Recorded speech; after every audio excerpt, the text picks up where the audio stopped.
वर्धन्तो अप्तुरः किणवन्तो विश्वमार्यम् अपघ्नन्तो अरावणः अपघ्नन्तो अरावणः अपघ्नन्तो अरावणः अपघ्नन्तो अरावणः ओ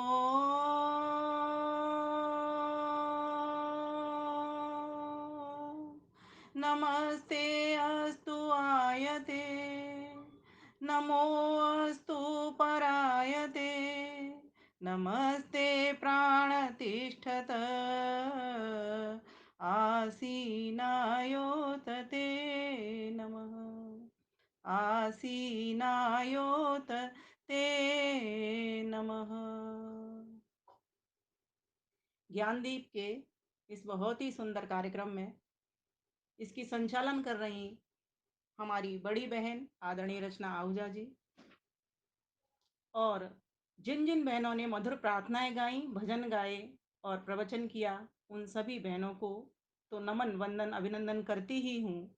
साथ ही जो अभी यहाँ पर जुड़ी हुई हैं और अपनी बारी की भी प्रतीक्षा कर रही हैं, उनको भी नमन वंदन अभिनंदन करती हूँ। और जो भी इसमें बाहर से भी लोग जुड़े हुए हैं, उनको भी सभी को मैं नमन वंदन अभिनंदन करती हूँ। और साथ ही साथ सभी को नवरात्रि की और विजयादशमी पर्व की हार्दिक शुभकामनाएं और लख लख बधाइयां भी प्रेषित करती हूँ। परमात्मा हम सबका कल्याण करें। हम वेद की राह पर आए, योग की राह पर आए, यज्ञ की राह पर आए। विषय है हमारा आज विजयादशमी विशेष।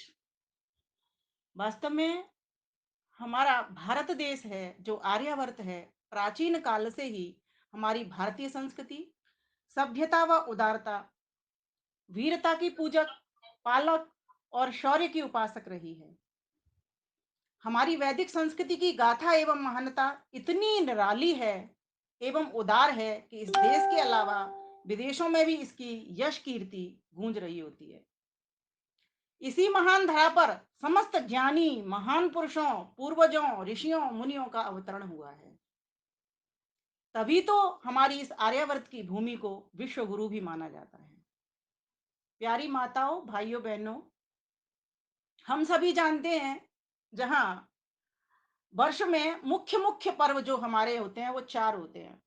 यूं तो बहुत पर्व हैं हमारे यहाँ, तो प्रति क्षण उत्सव है, प्रति सप्ताह उत्सव है, प्रति मास उत्सव है, प्रति पक्ष भी उत्सव है और प्रति वर्ष भी उत्सव है। लेकिन बहुत बड़े बड़े जो पर्व हैं हमारे, उत्सव महोत्सव जिनको कहा जाता है, वे 4 ही हैं। और चूंकि 4 हमारे वर्ण हैं, 4 हमारे आश्रम हैं, उन्हीं का प्रतिनिधित्व ये करते हैं पर्व। जैसे दीपावली वैश्यों का पर्व है, तो श्रावणी ब्राह्मणों का पर्व है। तो ये विजयादशमी किनका पर्व है? क्षत्रियों का पर्व है। और होली सभी का पर्व है, सामाजिक समरसता का पर्व है, शूद्रों का पर्व नहीं। सामाजिक समरसता का पर्व है जिसमें सभी वर्ण मासों का अंतिम मास की विदाई देते हुए सभी को एक दूसरे से गले लगाते हैं। जो कुछ मुझसे भूल हो गई होगी क्षमा करना, जो कुछ मुझसे अपराध हुआ, पाप हुआ, उसको क्षमा करना। क्योंकि व्यक्ति अल्पज्य है, अपूर्ण है, गलतियां होना स्वाभाविक है। लेकिन आज हम मना रहे हैं विजयादशमी का पर्व। यह वीरों का पर्व है, क्षत्रियों का पर्व है। क्योंकि परमपिता परमेश्वर ने हमारे लिए मंत्र दिया, वेद का ज्ञान दिया। क्या कहा? ब्राह्मणो अस्य मुखमासीत बाहुराजन्यः कृतः, बाहुराजन्यः कृतः उरु तदस्य यद वैश्यः और पदभ्याम शूद्रो अजायत। कि जहां ब्राह्मण मुख के समान है वहां भुजाएं क्षत्रिय के समान है। तो जो भी वीरता का प्रदर्शन होगा इन भुजाओं से होगा, जो भी हथियार पकड़े जाएंगे इन भुजाओं में पकड़े जाएंगे, जहां भी शत्रुओं का संहार होगा इन भुजाओं से होगा, जहां भी देश की रक्षा होगी इन भुजाओं से होगी, जहां भी समाज की रक्षा होगी इन भुजाओं से होगी, जहां भी परिवार की रक्षा होगी इन भुजाओं से होगी। ये आप सभी जानते हैं। क्योंकि जहां मस्तिष्क का, अभी हम सुन रहे थे, महत्वपूर्ण स्थान है, हृदय का महत्वपूर्ण स्थान है, वहीं इन भुजाओं का भी महत्वपूर्ण स्थान है। ये भुजाएं नहीं होंगी तो ये मस्तिष्क नहीं बचेगा, हृदय नहीं बचेगा। कोई किसी से कम नहीं है। ये पैर नहीं होंगे तो चल करके हम सेवा कार्य नहीं दे सकेंगे। बिना सेवा कार्य के ब्राह्मण भी अब मंच पर बैठ करके प्रवचन नहीं कर सकता। जब उसके पास मंच नहीं होगा, माइक नहीं होगा, तो कैसे प्रवचन करेगा? प्यारी माताओं बहनों, हर अंग का अपना एक महत्व है। कोई अंग किसी से कम नहीं। हाँ, इसलिए कह दिया जाता है कि हमारा जो नियंत्रित केंद्र है मस्तिष्क है, और मस्तिष्क में पहले बात आती है, उसके बाद ये इंद्रियां कार्यरत होती हैं। इसीलिए हम जैसे ब्राह्मण हैं उसको प्रमुखता देते हैं, क्योंकि व्यक्ति को सर्वप्रथम ज्ञान ही होता है, मार्गदर्शन ही होता है, और मार्गदर्शन के बिना वो कर्म क्षेत्र में नहीं उतरता। इसीलिए परमेश्वर ने ये सभी अंगों को क्रमशः लगाया हुआ है। पहले ब्राह्मण को, फिर क्षत्रिय को, फिर वैश्य को, फिर शूद्र को। चारों का अपना अपना एक महत्व है। क्योंकि विजयादशमी वीरों का पर्व है, शौर्य का पर्व है, पराक्रम का पर्व है, बल का पर्व है, शक्ति का पर्व है। तो क्या करें? आपने देखा होगा हमारे पर्वों में और उत्सवों में भी एक प्रकार की संगति है। क्या संगति है? क्योंकि पर्व तो आते हमको संदेश देने के लिए। क्या संदेश देते हैं? प्रेरणा और प्रसन्नता। ये दो चीजें याद रख लीजिए। एक तो प्रसन्नता देते हैं पर्व, संगतिकरण के कारण सभी से मिलना जुलना होता है, और दूसरा हमको प्रेरणा भी प्राप्त कराते हैं कि ये जो विजयादशमी का पर्व आया वो क्यों आया, ये होली का पर्व आया ये क्यों आया, ये दीपावली का पर्व आया ये क्यों आया, ये होली का पर्व आया ये क्यों आया। समाज को जोड़ने के लिए, समाज को एक करने के लिए, हमारा श्रेष्ठ भारत हो, नेक भारत हो, एक भारत हो, टेक भारत हो, ये विजयादशमी का पर्व हमको सिखाने के लिए आया है। नेक भारत हो, श्रेष्ठ भारत हो, श्रावणी पर्व ने सिखा दिया। उसके लिए महात्माओं ने हमको उपदेश किया, तुम नेक हो जाओ। उसके सूत्र बताए, उसके गुर बताए। नेक भारत हो, श्रेष्ठ भारत हो, और एक भारत हो, ये भुजाएं प्रतीक है एक करने का। ये बल, ये शक्ति प्रतीक है एक करने का। ईश्वर एक है, सर्वशक्तिमान है।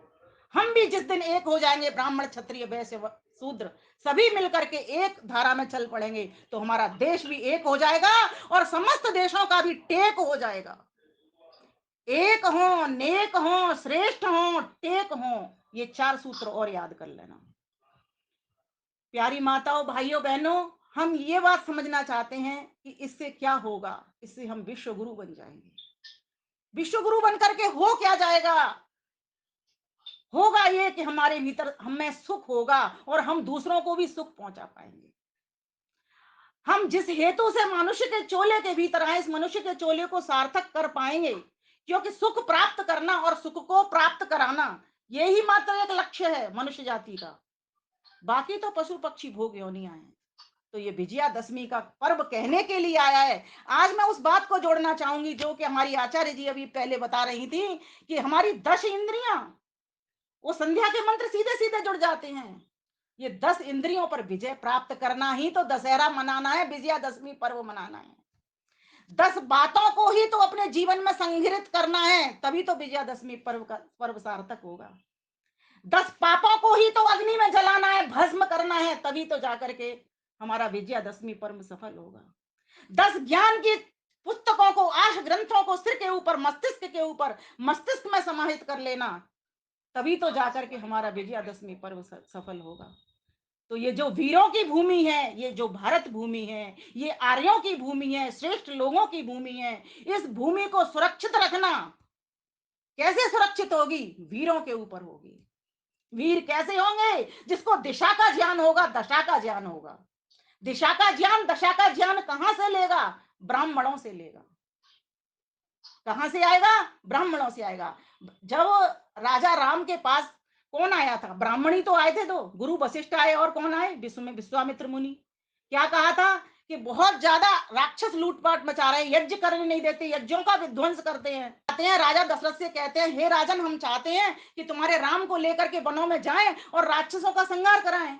गुरुजन जानते थे अपने विद्यार्थी को, क्योंकि भगवान राम उनसे पढ़े थे उनके गुरुकुल में, इसलिए वो जानते थे उनको मांग करके लेकर के जब आते हैं उनका। लेकिन बीच में माध्यम बन जाती है कैकेयी और मंथरा। ये सब एक दूसरे कैकई भी कम होशियार नहीं थी, बहुत होशियार थी, इसीलिए तो युद्ध में से जिता करके राजा दशरथ को लाई थी। हमारे देश में जहां वीर बलवान पुरुष होते हैं वहां वीरांगना भी हैं। कितनी रानियां हमारे इतिहास में जुड़ी हुई हैं, सब बलवान थी। जहां पुरुष राजा बलवान होते हैं वहां वीर रानियां भी होती हैं। और अभी हमारा जो थोड़ा सा ही काल निकला है, मुगलों के काल में कितनी रानियां हुई। राजा लोग तो भोग विलास में मस्त हो गए थे, लेकिन रानियों ने देश को बचाने का पूरा पूरा प्रयास किया, मुगलों से टक्कर ली, अंग्रेजों से टक्कर ली। तो समझने की यहाँ पर बात यह है कि ये जो विजयादशमी का पर्व आया है, ये कहने के लिए आया है सर्वप्रथम तो आपके भीतर 10 शत्रु छिपे हुए हैं, इन शत्रुओं को निकाल के जला। हम जलाते हैं रावण को।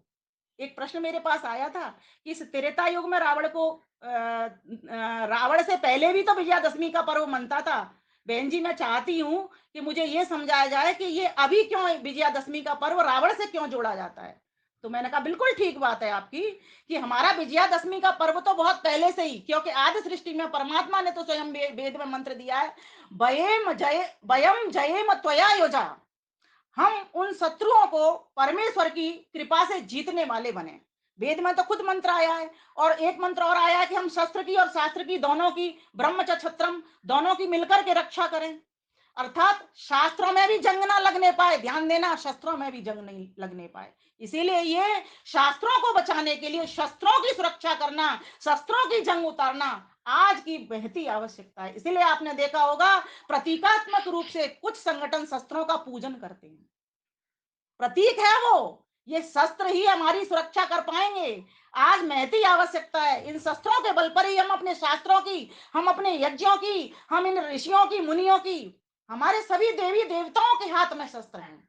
और जहां शस्त्र है तो एक हाथ में शास्त्र भी है। क्यों? अगर शस्त्र आपके हाथ में, शास्त्र आपके हाथ में नहीं है, तो आप दिशा तय नहीं कर पाओगे। बाण चलाना है, पूरब को चला दिया आपने दक्षिण को, तो कैसे रक्षा करोगे? इसीलिए पहले दिशा आपको पता होनी चाहिए, शस्त्र हाथ में लेने से पहले। तो शास्त्र भी रखें हम और शस्त्रों को भी धारण करें। भगवान राम के पास में धनुष था, तो पहले, उससे पहले उनके पास विद्या थी, जो गुरुकुलों में उन्होंने वेद की विद्या, वेद वेदांग उपनिषद दर्शनों की शिक्षा जो अपने गुरुकुल में अपने ऋषि मुनियों से ली, गुरुजनों से ली, वो विद्या थी। उसी के बल पर वो शत्रुओं का संहार कर पाए। गीता कहती है परित्राणाय साधूनां विनाशाय च दुष्कृतां धर्म संस्थापनार्थाय संभवामि युगे। जब जब धर्म की हत्या होती है, जब जब असत्य पैर पसार लेता है, जब जब अज्ञान अंधकार अन्याय आ जाते हैं, तब जाकर के परमात्मा किसी महान आत्मा को जन्म देता है इस धरती के ऊपर, महान आत्माओं को, महान पुरुषों को भेजा करता है। भाइयों बहनों, आज के दिन बहुत सारी बहनें, माइक बंद करेंगे तो समझ पाओगे आप, माइक बंद करेंगे, सभी अपना माइक बंद करेंगे कृपया, एक निवेदन, अपना माइक बंद करेंगे, बस कैमरा खोल सकते हैं आप, बाकी माइक बंद करेंगे। अभी इन दिनों अपने वीरों के पूजन के लिए माताएं बहनें निकलती हैं भाइयों के घरों में, भाई आते हैं बहनों के घरों में, और बहन क्या देती है उसको? बहन देती है जो जवारे उसने 9 दिन तक बोए थे, जिनमें शक्ति भरी थी परमात्मा की कृपा से, जो जवारे हमारी शक्ति का वर्धक है, जो हमारे भीतर से रोगों का खात्मा करने वाले होते हैं, ऐसे उस रस का संचार करने वाली उन गेहूं के जवारों को भाई को देती है। भाई उनको हृदय से लगाता है, बहन को दक्षिणा स्वरूप, दान स्वरूप समझ लो, या हृदय का प्रेम भेंट स्वरूप समझ लो, उसको कुछ उपहार देता है, कुछ पैसे देता है। बहन भाई की रक्षा करने के लिए विजयश्री का टीका लगाती है, मेरा भाई। क्यों? इसके पीछे महत्व तो है ना। श्रावण मास में कहीं युद्ध नहीं हुए, कहीं किसी को परास्त करने कोई नहीं निकल पाया, हमने 9 दिन तक शक्ति अर्जित की, और शक्ति से पहले हमने भक्ति अर्जित की, शक्ति से पहले हमने भक्ति अर्जित की। वो कैसे की? तो श्रावणी पर्व में कर ली। इन पर्वों का, उत्सवों का क्रमशः संगतिकरण है। और अभी आप देखोगे, इसके बाद विजयादशमी के बाद शरद पूर्णिमा आएगी, आपको स्वास्थ्य लाभ होगा।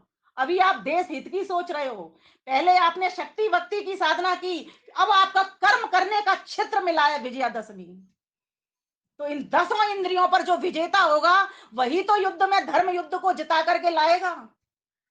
और जो इन 10 इंद्रियों पर काबू नहीं कर सका, वो क्या जीतेगा? भगवान राम दसों इंद्रियों के विजेता थे, इसीलिए वो युद्ध में जीत गए, धर्म धर्म के युद्ध में। भगवान कृष्ण विजेता थे दसों इंद्रियों के, इसीलिए वो धर्म अधर्म के युद्ध में जीत गए। कंस को गिराना क्या है? अधर्म का सफाया करना। मैं तो कहती हूँ इन विजयादशमी के पर्वों पर जहां रावण, कुंभकर्ण, मेघनाद के पुतले जलाए जाते हैं, वहां पर कंस का भी एक पुतला लग जाना चाहिए। और छोड़िए, वहां पर आज के अग्रवादी, अलगाववादी, आतंकवादियों के पुतले लगा करके भी चौराहे पर रख दिए जाने चाहिए। और छोड़िए, देश के भीतर छिपे हुए गद्दारों के भी पुतले जला देने चाहिए। ये सभी के सभी देश के घातक हैं, कुल घातक हैं ये। इसीलिए हम देखते हैं इतिहास को, हम इनके पूरे पूरे परिवार समूल नष्ट हो गए। कौरवों का कोई बचा क्या? रावणों का कोई बचा क्या? इतना बड़ा विद्वान, ऐसी विद्वता किस काम की? जो अहंकार के नशे में, कितना बढ़िया गीत सुना रही थी अभी बहन, जिस दिन घमंड अपने सर से उतार देगा, उस दिन विधाता तुझको अनमोल प्यार देगा, अनमोल प्यार देगा। ये घमंड है। जब मैं था तब हरि नहीं, जब अब हरि है मैं नहीं, अब हरि है मैं नाय, सब अंधियारा मिट गया जब दीपक देखा माय। कबीरदास जी ने दो पंक्तियों के भीतर ये सार रख दिया अहंकार का। बोले जब मेरे भीतर, ध्यान से सुनना, जब मेरे भीतर, जब मैं था, मैं, रावण को राम ने नहीं मारा, उसकी मैंने मारा। किसने मारा? उसकी मैंने मारा। अगर उसमें अहंकार नहीं होता तो रावण कभी, राम, भगवान राम कभी भी रावण को नहीं मारते। उसके भीतर अहंकार था, और अहंकारी व्यक्ति के भीतर 10 अवगुण आ जाते हैं, नोट कर लीजिए। पहला अवगुण आएगा उसके भीतर क्रोध। अहंकारी व्यक्ति क्रोधी होगा, क्योंकि वो हमेशा ये सोचता है कि मुझसे बड़ा कोई नहीं। मैं ज्ञान में बड़ा, मैं धन में बड़ा, मैं शक्ति में बड़ा, मैं हर क्षेत्र में बड़ा, और मैं हर वर्ण में बड़ा, मैं हर आश्रम में बड़ा, हर तरीके से मैं परिवार में बड़ा, मैं समाज में बड़ा, मैं राष्ट्र में बड़ा, पूरे विश्व से भी बड़ा। हिरण्य कश्यप का भी प्रहलाद ने इसलिए नाश किया, कंस का भी कृष्ण ने इसलिए नाश किया, रावण का भी राम ने इसलिए नाश किया, और आज वर्तमान में भी जितने राक्षस हैं उनका भी नाश ऐसे ही लोग करेंगे। क्यों? भूमि है, वेद कहता है सत्यम बृहत ऋतम उग्रम, सत्य और ऋत के ऊपर टिकी हुई है। दीक्षा तपो ब्रह्म यज्ञम धारयंती पृथ्वी धारयंती। ये जो पृथ्वी है ये 6 गुणों को धारण करने वाली है, 6 लोगों का पालन करने वाली है। उन्हीं से ये रक्षित होती है, और उन्हीं के कारण ही ये आज तक टिकी हुई है ठीक प्रकार से। कौन है वो? तो कहा ऐसे वीर बलवान जो लोग होते हैं, महान पुरुष होते हैं, वे सत्य पर चलने वाले होते हैं। यही उन्नति के कारण, हर राष्ट्र की समृद्धि के, सुख के, स्वास्थ्य के, संपत्ति के, सम्मति के यही मात्र कारण है। कौन कौन से? पहला का सत्यम बृहत, बृहत सत्यम, बड़ा सच। जिसका जीवन सत्य से भरा होता है वह विजय श्री को वर्ण कर लेता है। महर्षि दयानंद इसके साक्षात उदाहरण है, भगवान श्री राम इसके साक्षात उदाहरण है, भगवान कृष्ण इसके साक्षात उदाहरण है, राजा हरिश्चंद्र इसके साक्षात उदाहरण है, राजा युधिष्ठिर सत्यवादी। देखो जिन जिन के भीतर उनके नाम के आगे सत्यवादी भी लगा है, इतिहास में चले जाएंगे। सत्यवादी राजा हरिश्चंद्र, सत्यवादी राजा युधिष्ठिर, लगा है ना। इसी प्रकार से अभी के भी महर्षि दयानंद सरस्वती, सत्य के ही टिके, सत्य ही बोला, और सत्य की ही सुरक्षा की। तो अगर आप चाहते हो विजयादशमी के पर्व पर कि ये विजयादशमी का पर्व सफल हो, मैंने जो अपने वीर को टीका लगाया है वो विजय को प्राप्त करे, तो उसे धर्म की शिक्षा पहले दे देना। क्या शिक्षा दे देना? कि धर्म पर ही चलना होगा प्यारे भैया तुझको, मैं अपनी बहन की रक्षा करनी होगी। आज लव जिहाद की शिकार इतनी बहन बेटियां हो रही हैं, क्यों हो रही हैं? क्योंकि हमने अपने भाइयों को शिक्षा नहीं दी, माता पिता ने हमको शिक्षा नहीं दी, हमारी बहनों को शिक्षा नहीं दी कि तुम्हें वीरांगना बनना है। कभी वीरांगना शिविर अटेंड हमने नहीं किए, कभी हमारे घर में यज्ञ नहीं हुए, कभी हमारे घर में वेद पाठ नहीं हुआ। कहाँ से आएगी हमारे पास ज्ञान? कहाँ से मिलेगा हमको मार्गदर्शन? तो अपनी बहन बेटियों को बचाने के लिए, इसीलिए आपने नवरात्रि में कन्या पूजन किया, और आज भी किया, और कन्याओं के साथ लांगुर भक्त, भक्त, इसीलिए उसको लांगर भी कहा जाता है, क्योंकि लंगूर की एक प्रवृत्ति होती है। ऐसा नहीं है कि पुरुष वर्ग होता है वो लंगूर होता है, इसलिए नहीं कहा जा रहा, जहां पर एकवाची अर्थ निकालना बस। भक्ति के क्षेत्र में तो कहा कि तुम अपनी बहनों के साथ, भाइयों से कहा कि तुम्हारी ये बहनें हैं, ये ब्रह्मचर्य के लिए, ये शक्ति को बढ़ाने के लिए, पूजने के लिए हैं। क्योंकि जहां पर देवियों की पूजा होती है वहां पर देवता निवास करते हैं, और जहां पर देवियों का पूजन नहीं होता वहां पर सारा किया हुआ कर्म कांड तुम्हारा निष्फल हो जाता है, चाहे कितना भी बड़े से बढ़िया तुम काम कर लेना। ऐसी भाइयों को शिक्षा देने, ऐसी देवियों को शिक्षा करने के लिए कन्या, छोटी छोटी आयु वर्ग के बच्चों को पूजन किया जाता है, क्योंकि संस्कार भरने का काम, शिक्षा देने का काम जितना अच्छा छोटी आयु वर्ग के बच्चों में होता है उतने बड़ों में नहीं हो सकता। उसी समाज का, उसी घर का, उसी राष्ट्र का काम सफल होगा जहां अपनी वीर संतति पर, संतति को वीर बनाने के लिए, बलवान बनाने के लिए, शक्ति साहस से संपन्न करने के लिए, शौर्य पराक्रम भरने के लिए शिक्षा और संस्कार दिए जाते हैं। माताओं, बहनों, भाइयों, बहुत अधिक। फिर अंत में क्या कहा गया कि पृथ्वी को और कौन पालता है, तो कहा कि सत्य तो पालता ही है, साथ साथ ऋतम उग्रम। आप जब संध्या करते हो वहां पर भी आप इनका प्रयोग करते हो। ईश्वर ने ये सृष्टि को कैसे बनाया, सत्य और ऋत से बनाया। इसमें अंतर समझिए, जो यूनिवर्सल ट्रुथ है, सार्वभौमिक सत्य है, सबके देशों के लिए एक जैसा नियम बना हुआ है, प्राकृतिक नियम है, वो क्या है, ऋत है। और जो सत्य है, सत्य में चेंज हो सकता है, जैसे भारत की घड़ी में अभी बज रहे हैं, कितने बज रहे हैं, हो सकता है कि 24 मिनट हो रहे हैं, तो अमेरिका की घड़ी में कोई दूसरा समय भी हो रहा, चाहे सत्यवाद दोनों ही है। तो यहाँ जीव संबंधी नियम जिसमें कि परिवर्तन हो सकता है, लेकिन सत्य तो है कि यहाँ 10-24 हो रहा है, वहां कोई दूसरा टाइम हो रहा है, वहां रात हो रही है, वहां का टाइम हो रहा है, वहां पर मुझे लगता है 11-12 घंटे का आसपास का कुछ अंतर है। तो सत्य तो दोनों बात है, यहाँ परिवर्तन होगा लेकिन ऋत में कोई परिवर्तन नहीं हो सकता। सूर्य पूरब से निकलता है तो पूरब से ही सब जगह पे निकलेगा, पश्चिम में अस्त होता है तो पश्चिम में ही अस्त होगा। तो जिस देश के नागरिक, जिस देश के सपूत वीर होते हैं, बलवान होते हैं और सत्य पर चलते हैं, ऋत पर चलते हैं, प्रकृति से छेड़छाड़ नहीं करते, संवर्धन संरक्षण करते हैं, पोषण करते हैं, पोषण पहुंचाते हैं और सत्यवादी सत्य पर टिक करके चलते हैं, वहां पर वो पृथ्वी कैसे पालित होती है, इस बात को समझ लीजिए। मैं इस वेद मंत्र के माध्यम से बता रही हूं आपको। सानो भूतस्य भव्यस्य पत्नी, जिस प्रकार से पत्नी अपने पति के आगे पीछे विचरती है, पत्नी अपने पति के आगे पीछे सेवा देने के लिए विचरती है, ऐसे वे स्वयं सेवक बन करके इस पृथ्वी माता की रक्षा करते हैं, उसके भूत को भी देखते हैं और उसके भविष्य की भी चिंता करते हैं, उसके अनुसार अपने वर्तमान को सजाने का प्रयास करते हैं। तो ये विजयादशमी का पर्व हमको कहने के लिए आया है, शक्ति को पैदा करो। इसीलिए आपने 9 दिन तक शक्ति की उपासना की। अब आपने की या नहीं की मैं नहीं जानती, लेकिन 9 दिन हमारी शक्ति और भक्ति के थे, संकल्प लेने के लिए, जागरण करने के लिए थे। और ये विजयादशमी का पर्व कहने के लिए आया, जितना तुमने जागरण कर लिया उसको कर्म क्षेत्र में उतार लो, धर्म की रक्षा करो, अधर्म का सफाया करो, सज्जन लोगों की सुरक्षा करो, दुर्जन लोगों का सफाया करो, करवाओ। हो सकता है अगर वो मान सकते हैं तो आपकी बात माने, किसी और के द्वारा मान सकते हैं, साम दाम दंड वेद मनवाने का प्रयास करो। लेकिन जहां वो नहीं मानते तो वहां पर श्री कृष्ण भगवान को 100 गालियां पड़ी तब तक शांत रहे। शिशुपाल वध कब किया, जब कह दिया तू 100 से आगे अगर एक कदम बढ़ेगा तो तेरा सिर सुदर्शन चक्र से धड़ से उड़ा दूंगा। सहन करने की भी एक शक्ति है, अन्याय को सहन करना आपकी क्या होगी, अहिंसा नहीं होगी, ये हिंसा होगी। इसीलिए हम सभी इस विजयादशमी के पर्व पर 10 इंद्रियों को साधने के लिए अपने सबसे पहले जो हमारे भीतर विकार आता है अहंकार का, इसका सफाया करें। एक आख्या कह करके मैं अपनी बात को थोड़ा सा आगे लेकर के चलूंगी, क्योंकि समय मेरे पास कम रह जाता है, पहले चला जाता है सारा। अर्जुन जब रथ पर सवार थे और कर्ण को और दुर्योधन की सेना को समाप्त करके जब लौट रहे थे अपने पांडाल की ओर, कौरव पांडवों का युद्ध था धर्म अधर्म का, पांडव धर्म की ओर से लड़ रहे थे और उनका सेनापति श्री कृष्ण थे, मतलब रक्षक उनके जो सारथी थे वो श्री कृष्ण थे। और उधर कौरव एक ओर थे सारे की सारे, सेना उनकी बहुत बड़ी थी लेकिन ज्ञानवान बलवान सेना इनकी भी कम नहीं थी, भले ही सदस्य कम थे, उधर सदस्य बहुत ज्यादा थे।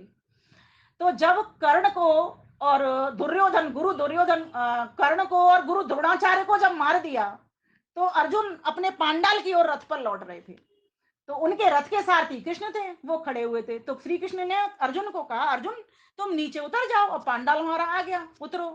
तो अर्जुन उनसे बहस करने लग गए, थे तो वो गुरु, लेकिन अब शिष्य गुरु कभी कभी संवाद भी कर लेते हैं दूसरे ढंग से। तो वो कह रहे नहीं पहले आप उतरिए, आप बड़े आप उतरिए।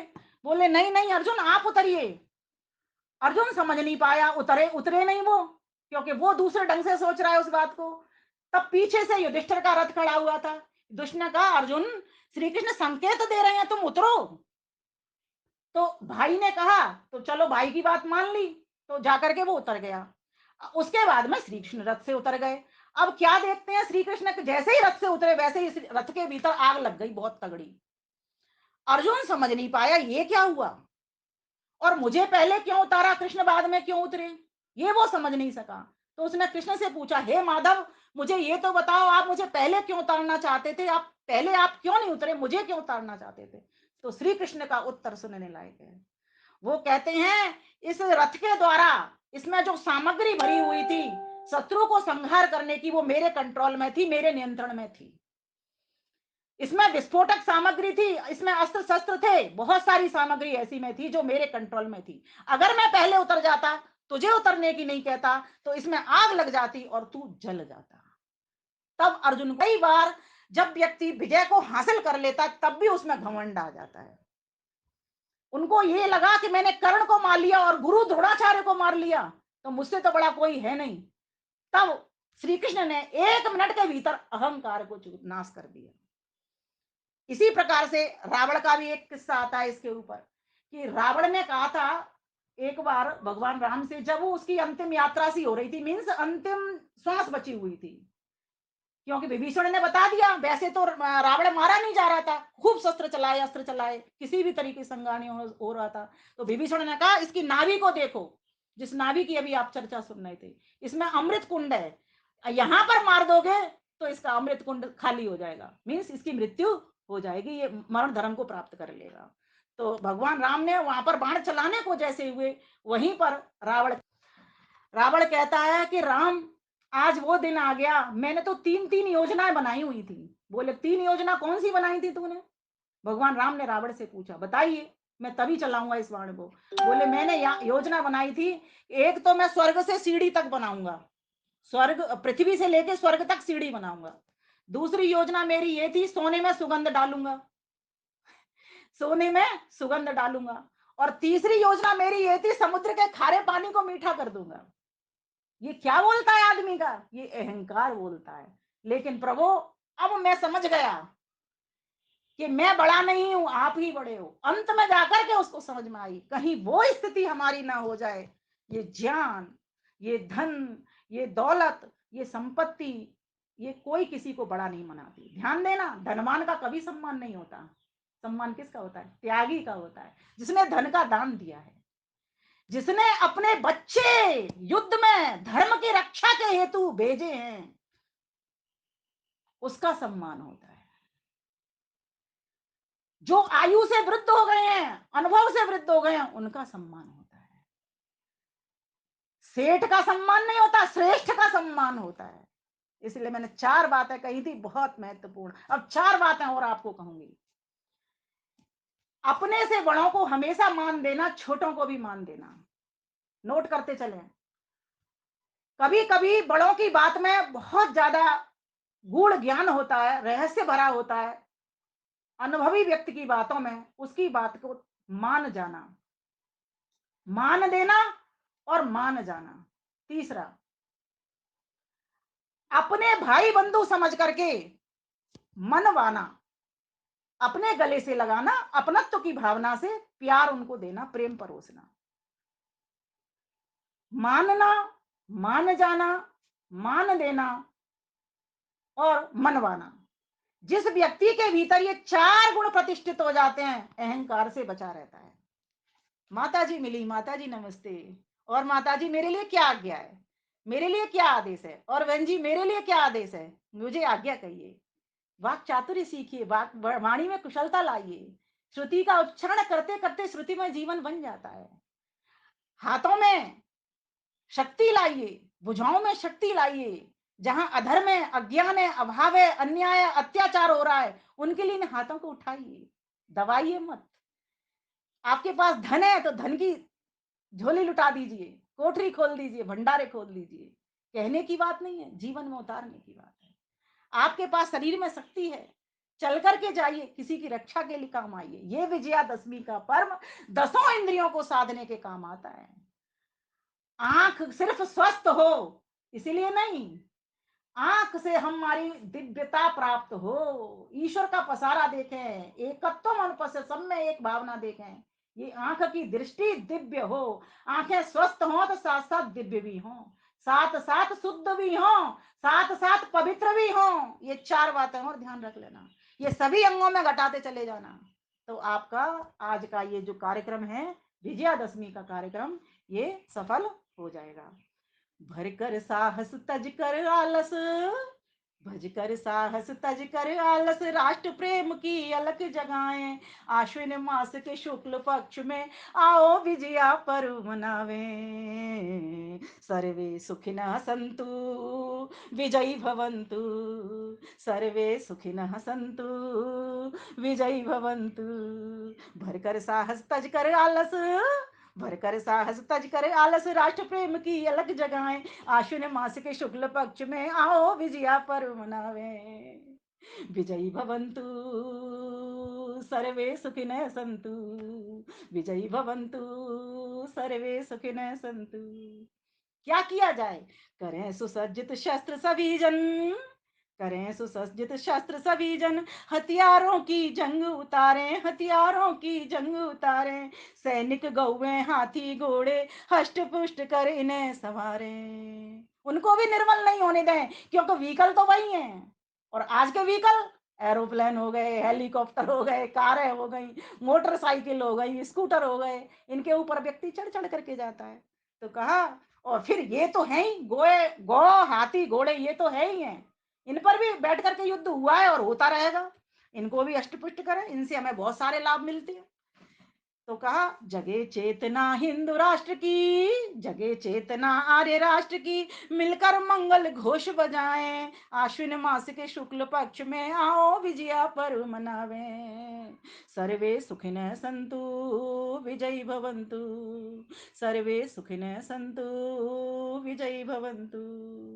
नवदिन की संचित शक्ति का, नवदिन की संचित शक्ति का जमकर खूब प्रदर्शन हो, जमकर खूब प्रदर्शन हो। भारत माता मुस्काए, शत्रु की गर्दन नीची हो, शत्रु की नीची गर्दन हो। नवदिन की संचित शक्ति का जमकर खूब प्रदर्शन हो। भारत माता मुस्काए, शत्रु की नीची गर्दन हो। करती की तलवार तोपगन, करती की तलवार तोपगन, पाप ताप संताप मिटाएं, पाप ताप संताप मिटाएं। आश्विन मास के शुक्ल पक्ष में आओ विजया पर्व मनावें। सर्वे सुखिनः सन्तु विजयी भवन्तु, सर्वे सुखिनः सन्तु विजयी भवन्तु।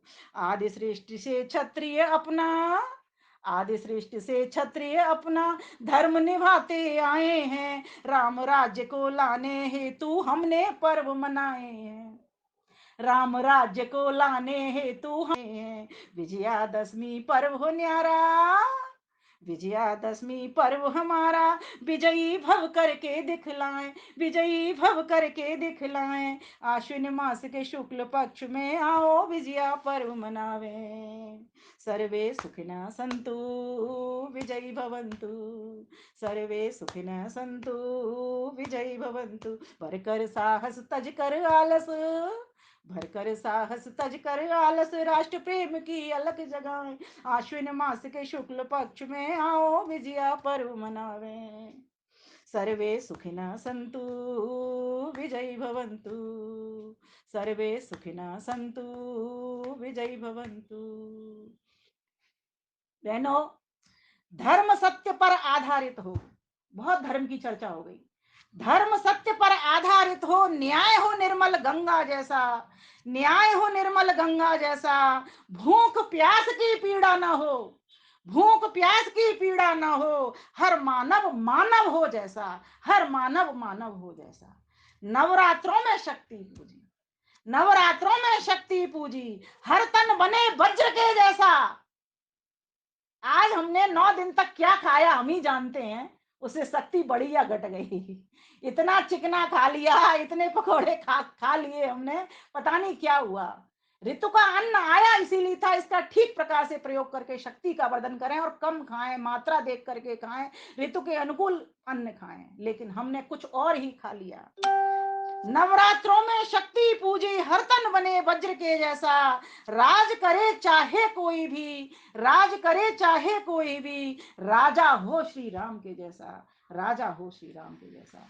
अगर श्री राम चंद्र जी को हमको लाना है तो मैं एक बात ही कहूंगी कि हम सभी कौशल्या बने, हम सभी सुमित्रा बने तो राम भी आएंगे, लक्ष्मण भी आएंगे। हम सभी देवकी बने, यशोदा बने तो कृष्ण भी आएंगे, बलदाऊ भी आएंगे। ये सभी दौड़े चले आएंगे। नेपोलियन ने इसीलिए कहा था कि अगर कोई मुझे 100 माताएं दे दे तो मैं इस राष्ट्र को सुरक्षित कर दूंगा। मात्र कौशल्या जैसी, मात्र सुमित्रा जैसी, मात्र देवकी जैसी, मात्र यशोदा जैसी। तो प्यारे भाइयों बहनों माताओं, यत्र ब्रह्म च छत्रम च समंच्यौ चरता सा, जिस देश के भीतर शस्त्र और शास्त्रों का पूजन होता है, मीन्स पूजन क्या, शस्त्रों की जंग उतारना, शस्त्रों को चमकाना, उनको अपने हाथों में धारण करना, उनसे अपने परिवार समाज राष्ट्र की रक्षा करना। हर घर में लाठी हो, हर घर में लाठी हो, हर घर में तलवार हो, हर घर में बंदूक हो, तो ध्यान देना अब आप क्या कहोगे, महाभारत हो जाएगा यहीं पे। लेकिन उससे पहले शास्त्र हो, चारों वेद हो। जब भी गृह प्रवेश किसी के यहाँ पर हो, पहले अपने वेदों को रख लेना और ध्यान देना, ताले में बंद मत करना। जैसे आप अपने मंदिर के भीतर एक ठाकुर जी विराजमान कर लेते हो, वैसे ईश्वर की वाणी को, स्वयं वेद भगवान को प्रतिष्ठित कर लेना। जब भी गृह प्रवेश हो, किसी के यहाँ पर आप जा रहे हो, तो गिफ्ट में वेद की पुस्तक उसको भेंट करना, तब जाकर के ये देश बचेगा। क्यों, वेद के ही ये मंत्र हैं जिनको मैं आपके समक्ष रख रही हूं। सत्यम बृहत ऋतम उग्रम दीक्षा, और दीक्षा कहते हैं कुशलता को, अधिकार को। व्यक्ति को कब अधिकार आता है, कब कुशलता आती है, जब वो व्रत लेता है। व्रत से दीक्षा आती है, और दीक्षा आपनोत दक्षिणाम, और दीक्षा से दक्षिणा मिलती है उसको। और जब दक्षिणा मिलती है तो व्यक्ति सत्य श्रद्धा से भर जाता है। जब श्रद्धा से भरता है तो श्रद्धा सत्यम आप्यते, तो सत्य की प्राप्ति कर लेता है। सभी जितने भी महान पुरुष हुए, वे सभी इस बात से अवगत थे। किस बात से, इस वेद के मंत्र से। इसीलिए सभी देवी देवताओं के हाथ में जहां शस्त्र हैं वहां पर शास्त्र हैं, जहां शास्त्र है वहां पर शस्त्र हैं। हम भी अपने घर में, और महिलाओं के लिए तो बहुत, बहन बेटियों के लिए तो ऐसे ऐसे, आपकी रसोई घर में भी शस्त्र रखे हुए हैं। आपकी रसोई घर में भी मिर्च आदि शस्त्र रखे हुए हैं, ध्यान देना। घर में कुत्ते को भगाने की लाठी है, वो भी लाठी, पर कहीं ऐसा ना हो आपकी निर्बलता के कारण वो लाठी आपके ऊपर ही मार जाए, आपकी निर्बलता के कारण आपको ही वो मिर्ची झोंक जाए। इसलिए विजयादशमी का पर्व ये समझाने के लिए आया है, ताकतवर बनो, ज्ञानी बनो, मस्तिष्क का प्रयोग करो, साथ ही साथ इन हाथों की शक्ति को पहचानो, और साथ ही साथ देश धर्म की को बचाने के लिए तुम्हें अगर खोलने पड़े अपने अन्न के पिटारे, धन पिटारे, तो उनको भी खोल दो। भामा शाह को हम सभी जानते हैं, बहुत लंबा किस्सा हो जाएगा कि राणा महाराणा प्रताप को जंगलों जंगलों में विचरना पड़ा, रोटी भी नहीं थी, घास की रोटी उन्होंने खाई, तो किसने खोले धन की, भामाशाह ने। इसीलिए आज किसी के पास धन होता है और वो दान करता है तो उसको क्या कहते हैं, भामाशाह कहते हैं। इसीलिए कहा जाता है, वो चीजें चल पड़ती हैं, जिसमें कोई अच्छे गुण हो वो चीजें चल पड़ती हैं। जैसे भगवान राम के नाम से क्या कहता है, रामबाण औषधि कहते हैं ना, क्योंकि राम जी जो बात बोलते थे एक ही बार बोलते थे, फिर आवश्यकता नहीं, एक ही बार तीर छोड़ते थे, फिर दूसरी बार की आवश्यकता नहीं पड़ती। तो जो औषधि आपके लिए बहुत अमूल्य हो सकती है, बहुमूल्य हो सकती है, आपका काम कर सकती है, वो रामबाण औषधि के नाम से जानी जाती है। तो परमात्मा से प्रार्थना करती हूँ तो हमारे राष्ट्र के भीतर भी वो राम राज्य आए, उसके लिए हम सभी वीर बने, बहादुर बने, ज्ञानी बने, बलवान बने, और सच्चे कर्मयोगी बने। ज्ञान योगी तो बने ही बने, ज्ञाननिष्ठ कर्मनिष्ठ तो ईशनिष्ठ तो बने ही, ब्रह्मनिष्ठ वेदनिष्ठ ईशनिष्ठ तो बने ही, लेकिन साथ ही साथ हम कर्म योगी भी बने। जब तक ज्ञान कर्म में नहीं उतरता, जब तक हम रक्षा करने के लिए उद्यत नहीं होते, तब तक बात बनती नहीं है। इसलिए आज मैं इस सुंदर मंच पर और इस पावन पर्व पर विजयादशमी की आप सभी को शुभकामनाएं देती हूँ। सभी के बहन भाई शक्ति संपन्न बने, सभी के बहन भाई विजय करने वाले बने, सभी के बहन भाइयों के मस्तक पर टीका हो, सभी बहनें अपने भाइयों का विजय श्री का टीका करें, धर्म की रक्षा में आगे बढ़ाएं, देश की रक्षा में आगे बढ़ाएं, परिवार समाज की रक्षा में आगे बढ़ाएं। इन्हीं शब्दों के साथ आपको शुभकामनाएं बधाई देते हुए पुनः पुनः धन्यवाद करती हूँ। ओम शांति सम। नमस्ते जी।